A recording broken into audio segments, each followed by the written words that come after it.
اللہ وکفا وسلام علی عباده الذین اصطفى اشهد ان لا الہ الا اللہ وحدہ لا شریک له واشهد ان محمدا عبده ورسولہ اللهم صل علی محمد وعلى آل محمد كما صليت على ابراہیم وعلى آل ابراہیم انک حمید مجید اللهم بارک علی محمد وعلى آل محمد كما بارکت علی ابراہیم وعلى آل ابراہیم انک حمید مجید اما بعد فاعوذ باللہ من الشیطان الرجیم بسم اللہ الرحمن الرحیم رب اشرح لی صدری ویسر لی امری واحلل عقدۃ من لسانی یفقہوا قولی۔ جی سیرت میں آج جو ہم نے ٹاپک پڑھنا ہے عمرہ قضا، یعنی جو عمرہ اگر آپ کو یاد ہو پیچھے سے عمرہ کرنے کے لیے یہ لوگ نکلے تھے، پھر ان کو روک دیا گیا تھا اور اس کے بعد صلح حدیبیہ ہوئی تھی، تو اب جو ہے وہ عمرہ وہ دوبارہ سے چونکہ ایک شرط طے پائی تھی نا کہ اگلے سال کریں گے، اس سال آپ واپس چلے جائیں، تو وہ والا ٹاپک آج ہم نے پڑھنا ہے۔ ہم نے جو غزوہ خیبر کا سارا ٹاپک تھا وہ کمپلیٹ کر لیا ہوا ہے، اور اس کے بعد غزوہ ذات الرقاع اور اس کی بھی ڈیٹیلز ہم نے پڑھ لی ہیں، ٹھیک ہے۔ تو میرے پاس جو آج کا ٹاپک ہے عمرہ سے ریلیٹڈ، یہ 291 پہ ہے، میں بھی آپ لوگوں کے پاس ڈفرنٹ ہوگا ایڈیشن کے حساب سے۔ یہ ذوالقعدہ 7 ہجری کا واقعہ ہے۔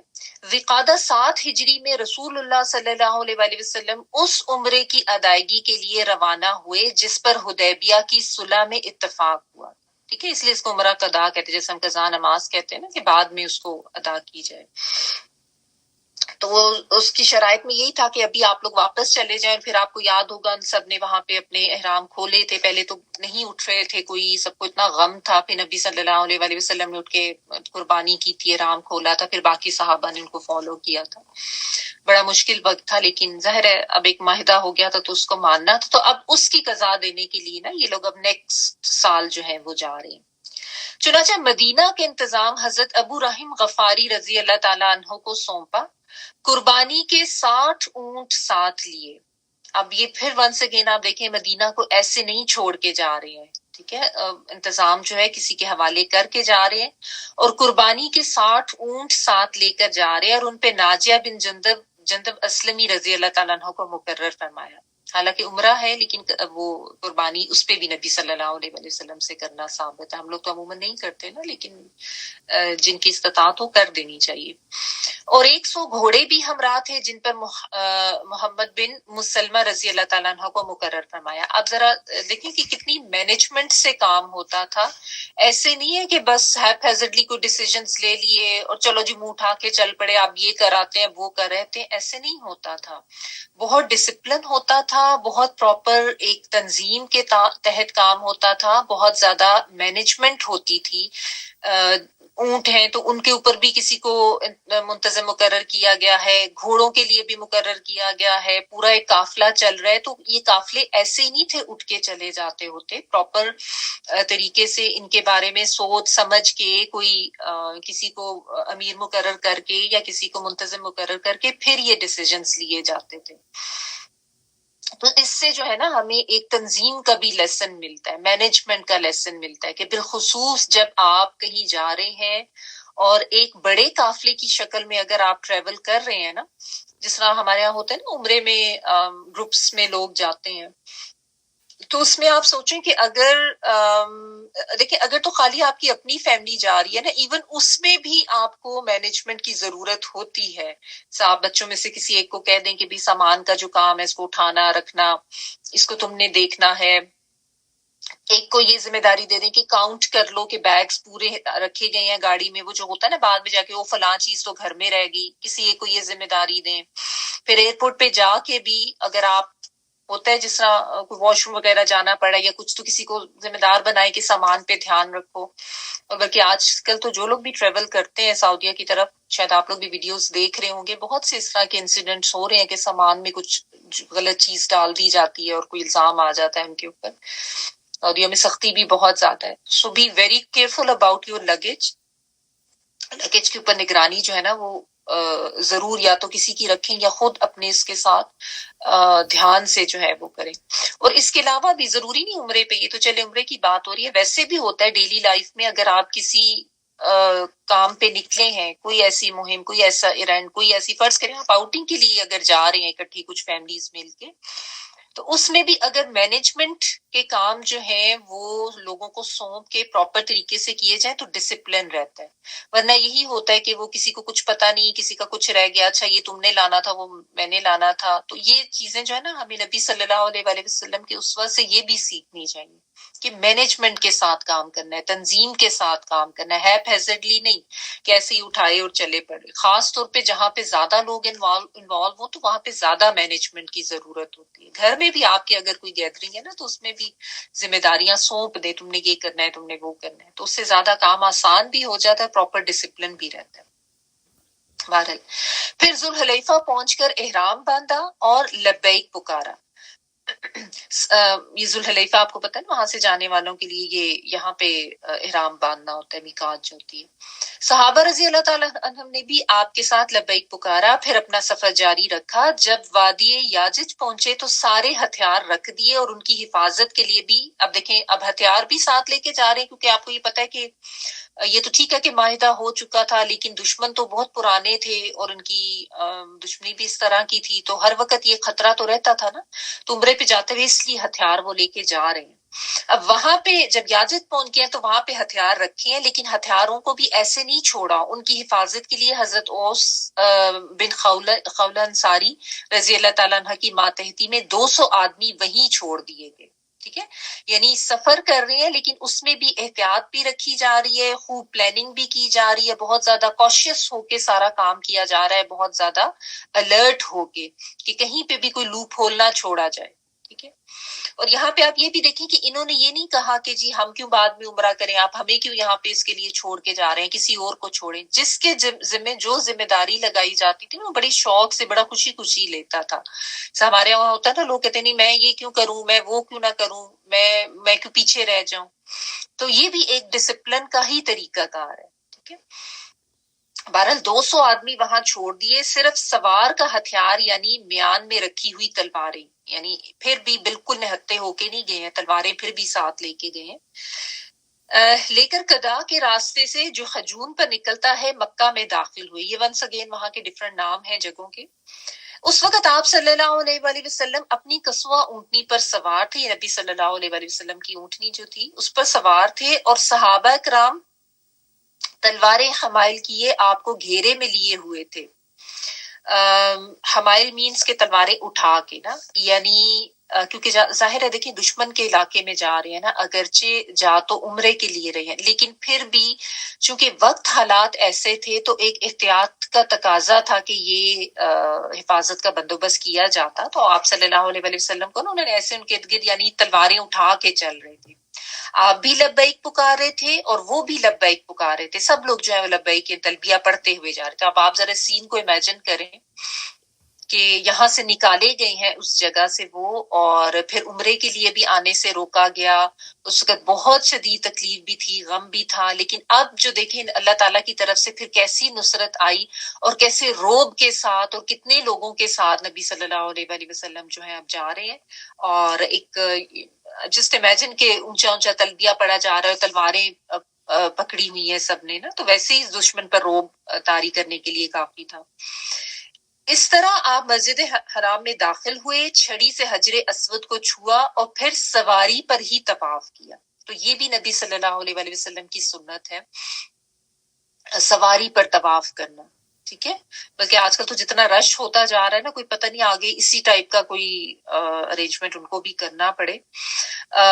بہرحال اس طرح سے آپ صلی اللہ علیہ وآلہ وسلم نے طواف کیا. مسلمانوں نے بھی طواف کیا. وہ قوت و جمع مردی کی شان کے مطابق داہنے کندھے کھولے خانہ کعبہ کے گرد دوڑے تھے. داہنا کندھا کیونکہ وہ جو احرام پہنا ہوتا ہے اس میں آپ سب کو پتہ ہی ہے نا، مردوں کے لیے یہ کہ دانا اپنا جو کاندھا ہوتا ہے اس کو ایکسپوز رکھنا ہوتا ہے خالی. تو یعنی انہوں نے احرام اس طرح سے پہنے ہوئے تھے اور بیت اللہ کے ارد گرد وہ دوڑ رہے تھے. اور عبداللہ بن رواحہ رضی اللہ تعالیٰ نبی صلی اللہ علیہ وآلہ وسلم کے آگے آگے تلوار حمائل کیے ہوئے اشعار پڑھ رہے تھے. ٹھیک ہے، اب یہاں پہ جو ہے نا، چونکہ کفار جو ہیں ان کو روب دکھانا، ان کو شان و شوکت دکھانا یہ مقصود تھا، یہ ضروری تھا. ٹھیک ہے نا. اور یہ بھی ضروری تھا ان کو دکھانا کہ ایک ہم لوگوں میں اتحاد ہے اور ہم لوگ سب بالکل صحت مند ہیں، توانا ہیں، تندرست ہیں، کوئی بیمار نہیں ہے. یہ بات میں کیوں کر رہی ہوں میں بھی آگے آپ کو بتاتی ہوں. اور ظاہر ایک دشمنی کا ایلیمنٹ تو تھا ہی نا ان سے، یعنی کسی قسم کی کوئی وعدہ خلافی تو ایکسپیکٹ کی جا سکتی تھی، تو اس طرح کے دشمن تھے. تو اس لیے یہ ضروری تھا کہ اپنی حفاظتی بندوبست کے ساتھ جو ہے وہ عمرہ کیا جائے. ٹھیک ہے. اور اس میں پھر یہ صرف یہ جو اشعار وہ پڑھ رہے ہیں نا، یہ دشمن کے اوپر ایک روب ڈالنے کے لیے، اور ان کا جو ایک آپ کہہ لیں کہ امیج تھا مسلمانوں کے لیے کہ شاید یہ تو بڑے وہاں جا کے بیمار ہو گئے ہوں گے اور بڑے کمزور ہو گئے ہوں گے، تو ان کو بتانے کے لیے. ونس اگین اس میں آپ یہ یاد رکھیں کہ یعنی یہ جو اب اس زمانے میں کوئی سوشل میڈیا تو تھا نہیں نا جس سے یہ چیزیں بتائی جاتی، سو اسی طرح وربلی ہی کمیوٹ کیا جاتا تھا. تو یہ جو وہ ایک روب ڈالنے کے لیے جو اشعار پڑھے ہیں نا، اس لیے انہوں نے یہ پڑھے تھے. اور ان اشعار کا میں صرف یہاں پہ مطلب پڑھ دیتی ہوں. کفار کے پوتو ان کا راستہ چھوڑ دو کہ ساری بھلائی اس کے پیغمبر ہی میں ہے. آج ہم اس کی تعویل پر تمہیں ماریں گے جیسے اس کی تنزیل پر تمہیں مار چکے ہیں. الیوم نضربکم علی تعویلہ کما ضربناکم علی تنزیلہ. اور مار بھی ایسی ماریں گے کہ کھوپڑی اپنی جگہ سے چھٹک جائے گی اور دوست کو دوست سے بے خبر کر جائے گی. یعنی کھوپڑی ان دا سینس کہ جب سر ہی اتر جائے گا تو پھر پتہ ہی نہیں چلے گا کہ کس کی باڈی ہے، اس طرح سے. تو یہ بہت زیادہ یعنی جسے کہتے ہیں نا ڈرانے والے اور روب دینے والے، کیونکہ آپ اس چیز کو ایک منٹ ذہن میں رکھیں کہ عرب جو ہے ان کے کلچر میں یہ شعر و شاعری کرنا اور اس طرح کا کلام پڑھنا اور یہ رقص وغیرہ، یہ ان کا ایک بہت زیادہ کلچر تھا. اور اس میں مطلب دشمنوں کو اسی طرح سے جواب دیا جاتا تھا. ٹھیک ہے. یہ تو آپ کو تھوڑا سا آئیڈیا ہو گیا نا، اتنا کچھ آپ پڑھ چکے ہیں. تو اس لیے یہ والے اشعار پڑھ رہے ہیں. ٹھیک ہے. اس میں یہ جو بات ہے نا، آج ہم اس کی تعویل پر تمہیں ماریں گے جیسے اس کی تنزیل پر تمہیں ماریں گے، مار چکے ہیں. تنزیل کس کی تھی؟ تنزیل سے مراد قرآن مجید کا نازل کیا جانا ہے. ٹھیک ہے نا. اور نبی صلی اللہ علیہ وسلم کو مبعوث کیا گیا، ان پہ قرآن نازل کیا. تو مکہ میں جب تک تھے تو اس چیز کے اوپر وہ حق کے لیے کھڑے ہوتے تھے کہ یہ جو نازل کردہ اللہ کا قرآن ہے یہ حق ہے، یہ سچ ہے. اور اس کے لیے وہ لوگ ظاہر فائٹ بھی کر رہے تھے، یعنی جہاد کا کانسیپٹ، جہاد اور ایمان کا کانسیپٹ ہے اس میں نا. لیکن اس وقت تک ظاہر تعداد تھوڑی تھی، تو اس وقت تک تو صرف اسی بات پر وہ کھڑے ہوتے تھے کہ یہ حق بات ہے، یہ حق نبی ہے، سچا نبی ہے، سچا کلام ہے. لیکن اس وقت اسلام بہت مغلوب تھا اور اسلام کا غلبہ جو ہے وہ کسی کے اوپر اتنا زیادہ واضح نہیں تھا. لیکن جب وہ مدینہ جا چکے ہیں، اب دیکھیں یہ جو واقعہ ہو رہا ہے یہ 7 ہجری کا واقعہ ہے، یعنی ہجرت کے 7 سال گزر چکے ہیں. اس میں غزوات ہو چکے ہیں، مسلمانوں کی ایک دھاک بیٹھ چکی ہے، اسلام جو ہے اس کا بول بالا ہو چکا ہے، کافی روب قائم ہو چکا ہے، اسلام کا غلبہ ہو چکا ہے. تو اس لیے جو ہے نا کہ آج ہم اس کی تعویل پر تمہیں ماریں گے، یعنی تعویل ہوتا ہے نا اصل کی طرف جانا، یعنی یہ دیکھ لو کہ اب اس کی اصلیت بھی تمہارے سامنے آ گئی ہے. کیونکہ اس وقت تو یہ لوگ نہیں مانتے تھے کہ یہ اتنی کمزور سی جماعت ہے، اس نے کیا غلبہ پانا ہے، یا کیسے یہ دین جو ہے یہ کوئی طاقتور ہوگا. ان لوگوں کو تو کوئی ایسا یقین ہے. تو یہ وہ بیسیکلی آپ سمجھیں کہ اس چیز کو یہ اس طریقے سے اپنی شاعری میں انٹرپریٹ کر رہے ہیں کہ جیسے ہم پہلے حق کے لیے کھڑے ہوتے تھے کہ یہ حق کتاب ہے، اللہ تعالیٰ کی طرف سے نازل کی ہے، تو اب دیکھ لو اس کی اصلیت بھی تمہارے سامنے آ چکی ہے کہ واقعی وہ حق کلام تھا. اور ہم اللہ تعالیٰ کے جو نام لیوا، جو اللہ کے سچے یا مومن ہیں اور اللہ کے سچے نبی ہیں، اب دیکھو کیسے حق کے ساتھ غالب ہو کر آئے ہیں. اور یہ بھی کہ اگر تم نے ان کا راستہ نہ چھوڑا، جو ہے نا کہ راستہ چھوڑو، یعنی ان کو کوئی روکنے کی کوشش نہ کرے.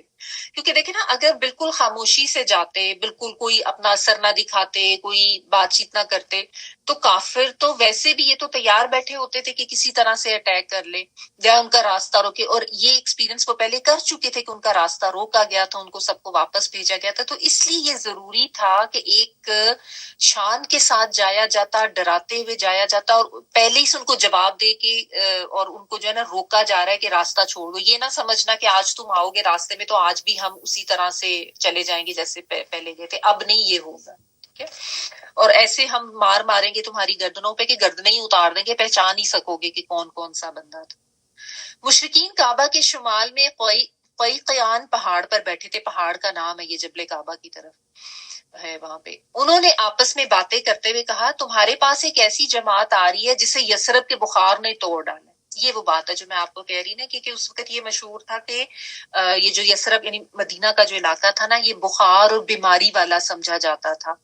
یعنی یہ سمجھا جاتا تھا کہ وہاں پہ جو جاتا ہے، اور واقعی یہ ہوتا تھا کہ وہاں کی آب و ہوا کچھ ایسی تھی کہ وہ ہر ایک کو راس نہیں آتی تھی، لوگ بیمار پڑ جاتے تھے. پھر نبی صلی اللہ علیہ وآلہ وسلم نے باقاعدہ مدینہ کے لیے دعا کی تھی کہ یہاں پہ جو ہے نا اللہ تعالیٰ صحت اور تندرستی اس کا جو ہے وہ عام کر دے. تو پھر یہ ہوا تھا. تو ان لوگوں کے ذہن میں یہ تھا کہ اتنے عرصے سے یہ جو یثرب میں مدینہ میں رہ رہے ہیں تو یہ تو سارے اب تک بڑے بیمار ہو چکے ہوں گے، کمزور ہو چکے ہوں گے، بخاروں میں بیماریوں میں مبتلا ہوں گے. اسی لیے ان کو ایک یہ جواب دینے کے لیے کہ کوئی کمزور نہیں ہے، سب طاقتور ہیں، صحت مند ہیں، ہمت حوصلے میں ہے، کسی کا کوئی ہمت حوصلہ نہیں ٹوٹا، اور تلواریں لے کے پورے شان اور روب کے ساتھ جو ہے نا ان کا داخل ہونا، اس لیے یہ ضروری تھا. ٹھیک ہے، ابھی آپ کو تھوڑا سا آئیڈیا ہو گیا ہوگا کہ یہ کیوں ہے. تو چونکہ ان کے ذہن میں یہ تھا کہ یہ تو بڑی گلاغر مریل سے کوئی ہو کے آئیں گے، تو لیکن جب مسلمانوں کو دیکھا کہ وہ دوڑ رہے ہیں تو کہنے لگے کہ یہ تو ایسے اور ایسے لوگوں سے بھی، یعنی فلاں فلاں کی تو بڑے زبردست لوگوں سے بھی زیادہ تگڑے اور طاقتور ہیں. در حقیقت رسول اللہ صلی اللہ علیہ وآلہ وسلم نے انہیں حکم دیا تھا کہ پہلے 3 چکروں میں دوڑ لگائیں. حالانکہ پہلے 3 چکروں میں ویسے دوڑ لگانا کوئی ایسا نہیں ہے، وہ ضروری، آپ نارملی چلتے ہیں، دعائیں پڑھتے ہیں، لیکن یہاں پہ معاملہ خاص ہے. ٹھیک ہے، استثناء ہے. کیونکہ تاکہ مشرکین کو اپنی طاقت دکھا سکیں. البتہ رکن یمانی اور حجر اسود کے درمیان دوڑ نہ لگائیں، کیونکہ وہ حصہ جنوب میں تھا جسے مشرکین نہیں دیکھتے تھے. یہ لوگ دوسری طرف بیٹھے ہوئے تھے نا، وہاں پہ اکٹھے ہو کے یہ بیٹھ گئے تھے، بیٹھ کے دیکھ بھی رہے تھے کہ اب دیکھیں تو صحیح کہ یہ لوگ کس طرح سے آتے ہیں، کیا ان کی طاقت ہے، کیونکہ انکویزیٹو تو ہوتے تھے نا یہ کہ اچھا دیکھیں اب یہ لوگ آئے ہیں. لیکن اپوزٹ سائڈ والا جو حصہ تھا وہاں پہ جب پہنچتے تھے تو نبی صلی اللہ علیہ وآلہ وسلم کو ان کو کہتے تھے کہ بے شک اب آرام سے چل رہو. ان کے سامنے تیزی سے اس لیے چلنا ضروری تھا، ونس اگین وہی بات کہ ان کو پتا چلے کہ ہم کوئی کمزور لاغر ہو کے وہاں سے نہیں آئے، ہم میں بہت طاقت ہے اور ہم پوری جان کے ساتھ، صحت کے ساتھ ہیں. طواف سے فارغ ہو کر آپ نے صفا مروہ کی سعی کی اور ان کے ساتھ پھیرے لگا کر مروہ کے پاس قربانی کے جانور ذبح کیے اور وہیں اپنا سر منڈوایا. مسلمانوں نے بھی یہی کیا. اس کے بعد کچھ لوگوں کو یاجج بھیج دیا کہ وہ ہتھیاروں کی حفاظت کریں، اور جو لوگ حفاظت پر معمور تھے وہ آ کر اپنا عمرہ ادا. اب اس میں بھی دیکھیں، ایک تو ون سے وہی بات جو ابھی میں نے کہی نا کہ وہ جو وہاں پہ رک گئے تھے حفاظت کے لیے ہتھیاروں کی، ظاہر اتنا کچھ تو اٹھا کے نہیں ساتھ لا سکتے تھے نا، کوئی نیزے ہوں گے یا اور بھی جو ان کی کمان اور وہ کوئی ڈھالیں یا زریں، وہ سب ادھر چھوڑ کے تو ان کی حفاظت کے لیے جن کو روکا تھا. اب یہاں سے نبی صلی اللہ علیہ وآلہ وسلم نے ایک گروپ روانہ کیے کہ تم لوگ وہاں جاؤ، وہاں جا کے ان چیزوں کی حفاظت کرو، اور ان کو جو روکا ہوا تھا ان کو یہاں پہ بھیجو کہ وہ آ کے عمرہ مکمل کریں. ٹھیک ہے، ونس اگین وہی بات کہ ڈسپلن، مینجمنٹ، پوری تنظیم کے ساتھ کام ہو رہا ہے. کوئی اعتراض نہیں کر رہا، نہ ان رکنے والوں نے کہا کہ ہاں ہمیں کیوں پیچھے روک رہے ہیں، ان کو پہلے عمرہ کرنے کو مل جائے گا، ہم کیوں بعد میں جائیں. نہیں، جس کو جو ذمہ داری دی جاتی تھی وہ بہت خوشی سے اور شوق سے اپنی سروسز دیتے تھے. اور اب یہاں پہ پھر ان کو بھیج کے ان کو بلایا جا رہا ہے کہ وہ آ جائیں اور تم لوگ جا کے وہاں پہ اب حفاظت کرو. ٹھیک ہے، ابھی بھی خالی نہیں چھوڑا.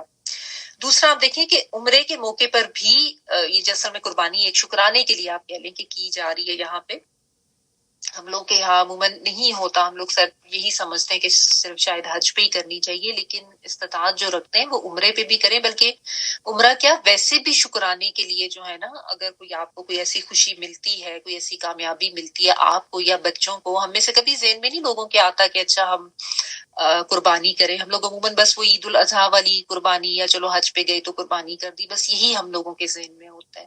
یا پھر ہمیں ہوتا ہے کہ کوئی مصیبت آ گئی ہے تو ہم کوئی صدقہ کر دیں. چلیں وہ ٹھیک ہے سب چیزیں، لیکن یہ ہے کہ جسٹ سیئنگ کہ ایک یہ بھی شکرانے کا طریقہ، کیونکہ قربانی کیا ہوتی ہے؟ اللہ کا قرب حاصل کرنا.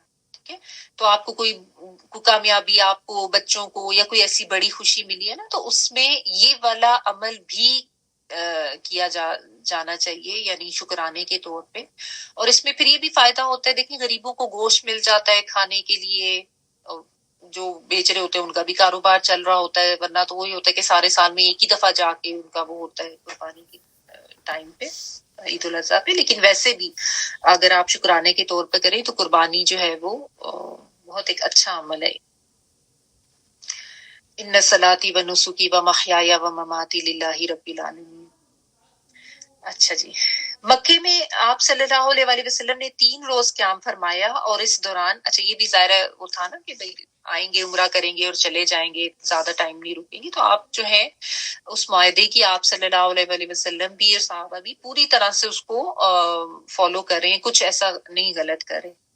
اور اس دوران حضرت میمونہ بنت الحارث حلالیہ رضی اللہ تعالیٰ عنہ سے شادی بھی کی. اچھا انہیں جب شادی کا پیغام ملا تو انہوں نے اپنا معاملہ حضرت عباس رضی اللہ تعالیٰ عنہ کو سونپا, یعنی اپنے نیفیو کو. حضرت عباس رضی اللہ تعالیٰ عنہ نے نبی صلی اللہ علیہ وسلم سے ان کی شادی کر دی. ٹھیک ہے, یعنی ہوتا تھا نا میل جو ہوتے تھے وہ ولی اس طرح سے ہو جاتے تھے. اس وقت نبی صلی اللہ علیہ وسلم حلال تھے. اب اس کا کیا مطلب ہے حلال تھے, یعنی عمرے میں ظاہر احرام میں ہوتے ہیں نا, تو اس دوران تو نہیں کر سکتے, تو احرام اتار جب دیا جاتا ہے تو وہ مطلب ہے کہنے کا کہ آپ صلی اللہ علیہ وسلم سب کچھ کر آ کے احرام اتار کے قربانی وغیرہ کر کے فارغ ہو گئے تھے. کیونکہ مکہ میں داخل ہو کے سب سے پہلے تو آپ صلی اللہ علیہ وسلم نے عمرہ کیا, عمرے سے فارغ ہو کے پھر حلال ہوئے, تو حلال ہی باقی رہے, یعنی دوبارہ آپ صلی اللہ علیہ وسلم نے کوئی وہ احرام نہیں کیا, تو اس کے بعد آپ کا واپسی کا بندوبست ہو گیا. اب اس میں بھی ونس اگین آپ دیکھیں وہی جو بات ہے نا کہ ایک نارمل لائف کے جو کام ہے وہ بھی ساتھ ساتھ ہو رہے ہیں. اسی سفر کے دوران نکاح بھی ہوا ہے حضرت میمونہ بنت حارث جو ہیں ان کے ساتھ. چوتھے دن 3 دن گزار لیے. چوتھے دن صبح رسول اللہ صلی اللہ علیہ وسلم نے مکہ چھوڑ کر مدینہ کی راہ لی. مکہ سے 9 میل دور مقام میں صرف پہنچے تو پڑاؤ ڈال کر قیام فرمایا. وہاں پہ حضرت میمونہ رضی اللہ تعالیٰ عنہ آپ صلی اللہ علیہ وسلم کے پاس رخصت ہوئی, یعنی باقاعدہ رخصتی بھی ہوگی ان کی. اللہ تعالیٰ نے پھر آپ کے خواب کی جو تصدیق فرمائی تھی اور اپنے گھر کے طواف کا جو شرف بخشا تھا اس پر خوش پھر سب لوگ مدینہ واپس تشریف لائے. آپ کو یاد ہے ہم نے پڑھا تھا شروع میں کہ خواب دکھایا تھا نبی صلی اللہ علیہ وسلم کو کہ تم لوگ جاؤ گے عمرہ کرو گے, تو یہ لوگ اس وقت نکلے تھے لیکن اس وقت واپس آ گئے تو سب کو یقین نہیں آ رہا تھا کہ یہ کیسے ہو سکتا ہے, کیونکہ نبیوں کا انبیاء کے خواب تو سچے ہوتے تھے اور سب پہ بڑا غم بھی تھا. لیکن پھر دیکھیں ضروری نہیں ہوتا کہ جس وقت خواب دکھایا اسی وقت ہو, بعد میں بھی پورا ہو سکتا ہے. تو یہ خواب کی تعبیر جو تھی اس طرح سے سامنے آئی اور وہ لوگ خوش مدینہ بھی آ گئے. اور یہی جگہ ہے نا, یہیں پہ پھر حضرت میمونہ کی ڈیتھ بھی ہوئی تھی بعد میں. اللہ کی تقدیر کا یہ بھی عجیب پہلو ہے کہ حضرت میمونہ رضی اللہ تعالیٰ عنہ کی وفات بھی مقام صرف ہی میں ہوئی اور وہیں پہ انہیں سپرد خاک کیا گیا تھا. یہ بعد کی بات ہے, ٹھیک ہے, یہ نبی صلی اللہ علیہ وسلم کے بعد بھی کافی عرصہ یہ رہی تھیں زندہ, پروبیبلی 80s میں ان کی تھی ایج جو ہے. تو پھر یہ واپس اس جگہ نے خود ہی کہا تھا اپنی لائف میں کہ اللہ تعالیٰ ہمیں موقع دے کہ انشاءاللہ ہم ازواج مطہرات کے بارے میں بھی کچھ پڑھیں. بہرحال پھر یہ انہوں نے کہا تھا کہ مجھے نبی صلی اللہ علیہ وسلم نے بتایا تھا کہ تم مدینہ میں تمہاری ڈیتھ نہیں ہوگی تو مجھے وہاں لے چلو. وہاں پہ گئی تھی, وہیں پہ ان کی ڈیتھ بھی تھی جہاں پہ نکاح ہوا تھا. anyway, عمرہ قضاء سے واپس آ کے رسول اللہ صلی اللہ علیہ وسلم نے مختلف جہات میں چند سرایہ روانہ فرمائے. جہاد کا مطلب کہ ان ڈفرنٹ ڈائریکشنز, مطلب واپس آ کے بھی آپ دیکھیں آرام سے کوئی نہیں بیٹھے, فوجی کاروائیاں جاری ہیں. یہ نہیں کہ اب ہم عمرہ کر رہے ہیں تو جس طرح ہم تو ہوتا نا تھک ہار کے بیٹھ کے چلو جی اب ہفتہ 10 دن ہم نے خوب آرام کرنا ہے, نہیں. سرایہ روانہ فرمائے. ان میں سے سب سے زیادہ اہمیت سریہ متا کو حاصل ہے, پھر سریہ ذات السلاسل, اور میں نے یہ دونوں آج پڑھانے تھے بڑے آلریڈی ویری لیٹ. تو سریہ متا جو ہے ویسے میں نے کچھ دن پہلے آپ کو پڑھ کے بتایا تھا میرے خیال میں جب ہم سورۃ توبہ کر رہے تھے تو میں نے یہاں سے پڑھ لیا. بہرحال ابھی ٹائم بہت ہو چکا ہے, ابھی ہم اس کو یہیں تک رکھتے ہیں. انشاءاللہ تعالیٰ اس کو اللہ کے حکم سے اللہ کی توفیق سے نیکسٹ ویک اس کو ہم جو ہے آگے کنٹینیو کریں گے. وآخر دعوانا الحمدللہ رب العالمین. سبحانک اللہم و بحمدک نشہد ان لا الہ الا انت نستغفرک و نتوب الیک. سبحان ربک رب العزۃ عما یصفون وسلام علی المرسلین والحمدللہ رب العالمین. بارک اللہ لی و لکم فی القرآن العظیم و نفعنی و ایاکم بالآیات و ذکر الحکیم. دعا کر لیجیے.